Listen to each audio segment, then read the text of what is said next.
Steve tried to get me out of my shell from being always worried about getting his approval before I did that, because Fridays were the day I would talk to him. And, I'd be in the office in Salinas, 7:30 or so. And that's 10:30 East Coast time. And by then, Steve's well into his day. And I'd have a list of questions that I had to do. And so finally, after a couple of months, he said, okay, let's go through the questions. We're going to do something a little different this time. I said, okay.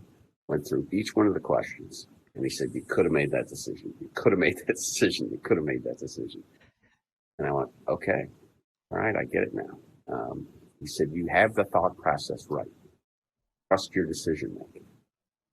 Okay, I'll do that. When I got to Dave Honorata, it was a little different in that he challenged me to think through the options and then to challenge back on some of the options. For instance, if a distributor had an ask, okay, that's fair. They need more money for something.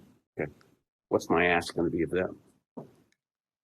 So a good case in point was we were working with Food Buy, and we were putting a program together on some confection items. Mm-hmm. And they said they wanted an increased rebate. And my response was, okay, well, if that's the case, then I need you to force distribution across across these 4 items. And we haggled on that for a little bit and finally came to an agreement. And I went back to him and told him what I did, as opposed to asking for permission. And at that point, he looked at me and said, okay, you're there. That's great. Right. So, that's when I knew I could be off and running.